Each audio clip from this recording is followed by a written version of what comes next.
ಇವನಲ್ಲಿ ಹೋಗಿ ಈ ಜಾಗ ಆಗಿರಿ ಎಲ್ಲ ಆದಮೇಲೆ ಇವಾಗ ಯಾವ ಲೆವೆಲ್ಗೆ ಅಂತಂದ್ರೆ ಅದಕ್ಕೊಂದು ರಾಡಾರ್ ಮೆಷಿನ್ ತರಿಸ್ಬಿಡಿ, ಅದೆಲ್ಲ ಇವಾಗ ಟ್ರ್ಯಾಕ್ ಮಾಡಲಿ, ಟ್ರೇಸ್ ಮಾಡಲಿ ಅಂದ್ರೆ ಜೀವಂತ ಸಾಕ್ಷಿ ಅಂತ ಕರ್ಕೊಂಡ್ಬಂದಿದ್ದೇನೆ.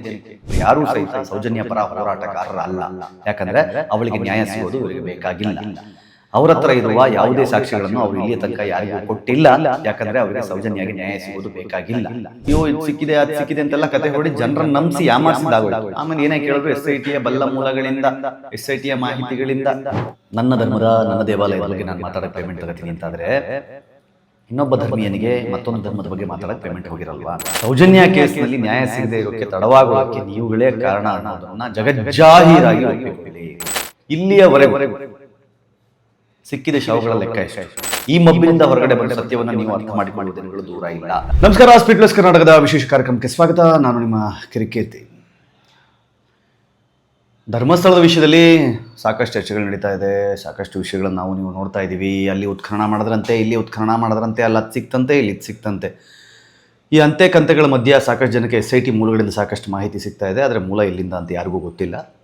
ಆಯಿತು, ಆ ಮೂಲಗಳನ್ನು ಹೇಗೆ ಪತ್ತೆ ಹಚ್ಚೋದು ಅನ್ನೋದು ನಾವು ಪ್ರಯತ್ನ ಪಡೋಣ ಪತ್ತೆ ಹಚ್ಚೋಕೆ. ಆದರೆ ಇವತ್ತು ಉತ್ಖನನ ಕಾರ್ಯ 12ವರೆಗೆ ಆಯಿತು, ಅಲ್ಲೂ ಸಹಿತ ಏನೂ ಸಿಕ್ಕಿಲ್ಲ ಅಂತ ಮಹತ್ವದ ವರದಿಗಳು ಬರ್ತಾ ಇದೆ. ಆದರೆ ಇದಕ್ಕೆ ಮುಂಚೆ ಆ ಭೀಮಾ ಬಂದ ಕೂಡಲೇ ಅವನ ಫೋಟೋಗ್ರಾಫಿಕ್ ಮೆಮೊರಿ ಬಗ್ಗೆ ಬಹಳಷ್ಟು ಚರ್ಚೆಗಳು ನಡೀತಾ ಇತ್ತು. ಅಂದರೆ ಏನು ಬ್ರೈನ್ ಗುರು, ಏನು ತಲೆ ಗುರು ಈ ಮನುಷ್ಯನಿಗೆ, ಹೆಂಗೆಲ್ಲದನ್ನು ನೆನ್ಪಿಟ್ಕೊಂಡಿದ್ದ ನೋಡಿ ಅವನು, ಎಲ್ಲೆಲ್ಲಿ ಊತಿದ್ದಾನೆ ಅನ್ನೋದನ್ನು ಸ್ಪಷ್ಟವಾಗಿ ಹೇಳ್ತಾ ಇದ್ದಾನೆ ಅಂತ. ಇನ್ನೂ ಆವಾಗ ಉಳೋದನ್ನು ತೆಗೆದಿರಲಿಲ್ಲ, ಊತಿದ್ದನ್ನು ತೆಗೆದಿರಲಿಲ್ಲ. ಅಷ್ಟೊತ್ತಿಗಾಗಲೇ ಇವರು ಅವನಿಗೆ ಆಲ್ಮೋಸ್ಟ್ ಆಲ್ ಹೆಚ್ಚು ಕಮ್ಮಿ ದೊಡ್ಡ ದೊಡ್ಡ ಅವಾರ್ಡ್ಗಳೆಲ್ಲ ಕೂಡ ರೆಡಿ ಆಗ್ಬಿಟ್ಟಿದೆ.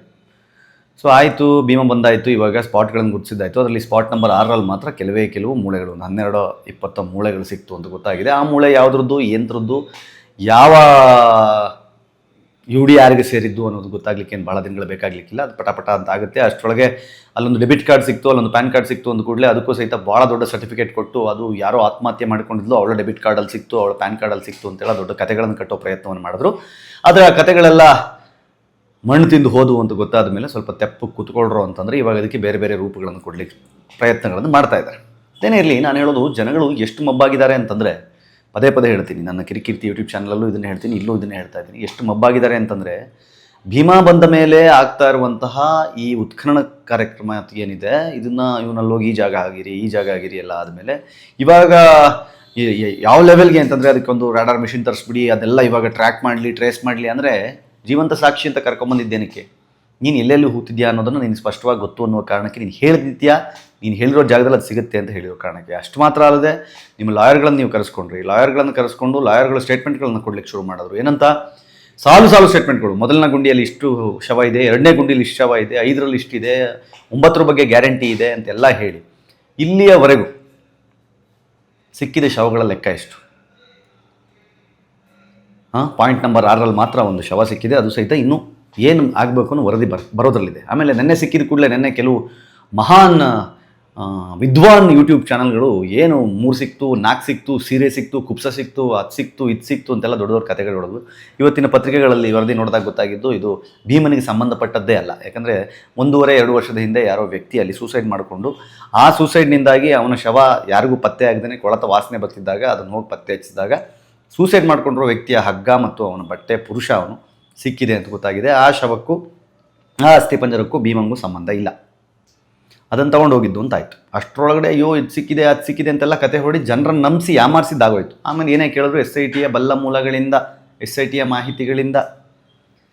ಏನು ನಿಮ್ಮ ಮಾವ, ನಿಮ್ಮ ಅತ್ತೆ, ನಿಮ್ಮ ಚಿಕ್ಕಪ್ಪ ದೊಡ್ಡಪ್ಪ ಅಂದ್ರೆ ನೆಟ್ಟಿದ್ದೀರೇನಲ್ಲಿ SIT ಮೂಲಗಳಿಂದ ಮಾಹಿತಿಯನ್ನು ಪಡೀಲಿಕ್ಕೆ? ನಮ್ಮ ಜನಕ್ಕೆ ಇದು ಯಾವುದು ತಲೆಗೆ ಹೋಗ್ತಾ ಇಲ್ಲ, ಅರ್ಥ ಆಗ್ತಾ ಇಲ್ಲ. ಏನು ಕೇಳಿದ್ರು ಕತೆಗಳು ಹೊಡಿತಾರೆ. ಪೇಮೆಂಟ್ ಆಗಿದೆ, ನಿಮ್ಮ ಮನೇಲಿ ಹಿಂಗೆ ಆಗಬೇಕು.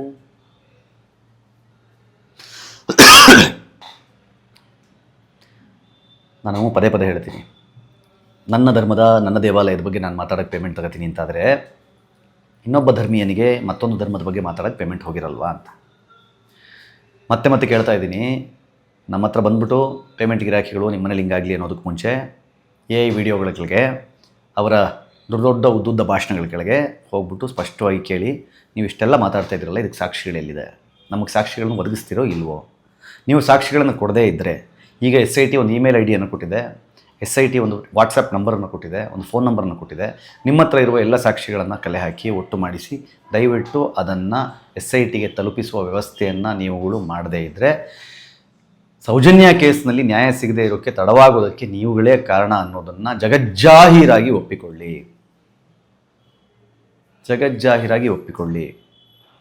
12 ವರ್ಷದಿಂದ ಇವಾಗ ಕೊಟ್ಟೆ, ಇನ್ನೇನು ಕೊಟ್ಟೆ, ಕೊಡ್ತಾ ಇದ್ದೀನಿ, ಕೊಟ್ಬಿಟ್ಟೆ, ತೊಗೊಂಡೋಗಿ ಜೋಬಲ್ಲಿದೆ, ಮೊಬೈಲಲ್ಲಿದೆ, ಇಷ್ಟು ಕಥೆಗಳನ್ನ ನೋಡ್ಕೊಂಡು ಇವತ್ತಿನ ತನಕ ಜನಗಳನ್ನು ಯಾಮಾರಿಸಿದಿರಿ.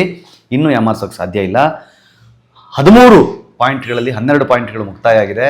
ಇಲ್ಲಿಯ ತನಕ ಸಿಕ್ಕಿದ್ದು ಅದರಲ್ಲಿ ಒಂದೇ ಒಂದು ಪಳೆಯುಳಿಕೆಗಳು.